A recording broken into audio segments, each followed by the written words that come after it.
नमस्कार, मैं पप्पू कुमार। साथियों, दिल्ली के कोर्ट में तेजस्वी यादव, श्री लालू प्रसाद यादव जी और राबड़ी यादव जी की पेशी थी आईआरसीटीसी के एक मामले में। अब आते हैं मुख्य मुद्दे पर। आखिर क्यों जिस भी राज्य में चुनाव होता है उस राज्य का मजबूत विपक्ष या तो जेल में या तो फिर कानूनन उसे परेशान किया जाता है। आपको याद होगा कि झारखंड चुनाव के समय झारखंड के जो मुख्यमंत्री थे वह जेल में थे। झारखंड से पहले आप तेलंगाना के बगल वाले राज्य आंध्र को देखें, चंद्रबाबू नायडू के साथ क्या हुआ, वहां भी छोड़ दीजिए। अभी पिछला चुनाव जो सबसे ताजा चुनाव निकला है, दिल्ली में चुनाव थे, अरविंद केजरीवाल जी जेल में थे, उनके बड़े नेताओं को भी बारी बारी से जेल में डाला गया था।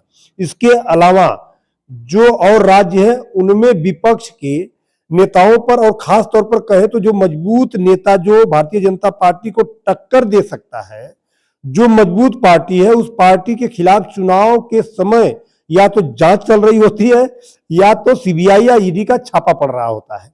दरअसल यह एक पूरी क्रोनोलॉजी है। आप पहले हर राज्य की क्रोनोलॉजी को समझेंगे तो आपको समझ में आएगा कि भारतीय जनता पार्टी का एक सेट पैटर्न है चुनाव में उतरने का, और वह सेट पैटर्न यह है कि बीजेपी के सामने जो मजबूत विपक्ष है उसके ऊपर भ्रष्टाचार का आरोप लगाओ, फिर अखबारों में पैसा देकर मोटी मोटी हेडिंग के साथ खबर निकलवाओ, अखबारों में छपवाओ कि भ्रष्टाचार के मामले में फला फला जेल में या सम्मन। उसी प्रकार से लालू प्रसाद यादव जी को दिल्ली की कोर्ट ने आरोप तय कर दिया, यह बताया जा रहा है। और भारतीय जनता पार्टी जनता को यह दिखाएगी कि देखिए विपक्ष वाले कितने भ्रष्टाचारी हैं। वह अलग बात है कि कोर्ट द्वारा आरोप तय करने का मतलब यह होता है कि अब इस पर मुकदमा चलेगा, इस पर सुनवाई होगी, इस पर बहस होगी, तारीख पर तारीख पड़ेगी, आरोप साबित होंगे कि नहीं होंगे वह सब बात की बात है। लेकिन अखबारों में छप जाएगा कि लालू प्रसाद यादव जी भ्रष्टाचारी है, जो एक क्रोनोलॉजी है। लेकिन बिहार के मामले में बाकी राज्यों से अलग मामला है। अभी जो मैंने राज्य बताए, यह भ्रष्टाचार वाला मामला बिहार में फुस पटाखा निकलेगा, इसमें कोई दो राय नहीं है। लालू प्रसाद यादव जी व्हील चेयर पर बैठकर दिल्ली उस समय पहुंचते हैं जब टिकट बंटवारे का समय होता है। तब तेजस्वी यादव दिल्ली में कोर्ट का मामला निपटा रहे हैं।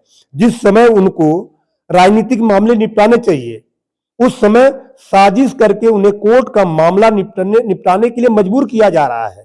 वहीं बिहार में लालू प्रसाद यादव जी के ऊपर इतना ज्यादा मीडिया और भारतीय जनता पार्टी की मिली भगत से भ्रष्टाचार, जंगल राज, गुंडा राज, चारा खा गए, घोटाला घोटाला घोटाला किया जा चुका है कि अब लोग चौंकना बंद कर दिए हैं।